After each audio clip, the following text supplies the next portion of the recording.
I grew up in a Christian home, and I grew up going to church, and I got saved when I was 12, and I absolutely believe that I was a sinner and that God, through Jesus Christ, was the answer.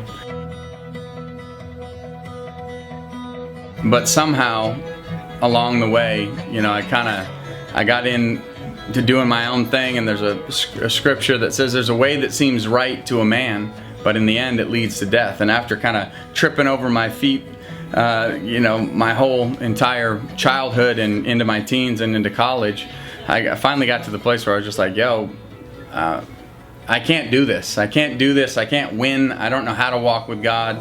I'm just doing always what I don't want to do. I've come to that place in that point in my life where I knew that it was either death in the world and the things that I knew, or it was life in Jesus. I just didn't know how to connect those two. I didn't know how to walk it. My brother brought me home a card from a missionary that preached at our church. Picked up the phone, I called these missionaries and said, could I come hang out with you? My life's a wreck. I'm dealing with all these kind of things.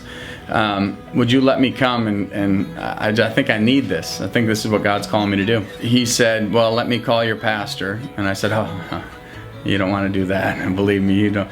And my pastor, he was gracious and kind and just said it like it was. God's working in this kid's life, but it's a wreck right now. I went to the Dominican Republic, and for the first time in my life, I started to read the Bible and pray and really seek God. And I realized, looking back, I never did that. I went to church and youth camp and all these other things, and I expected that to inspire me and empower me to live for God, but I never hung out with God one day in my life on my own.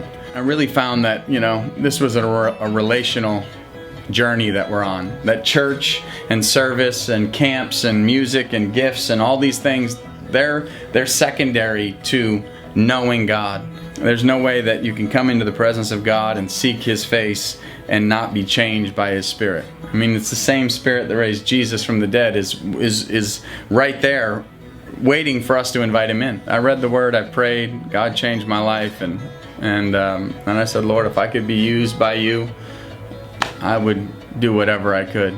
We've had the same goal from the beginning till now, which is just hang out with God. Hang out with God and watch your life be transformed.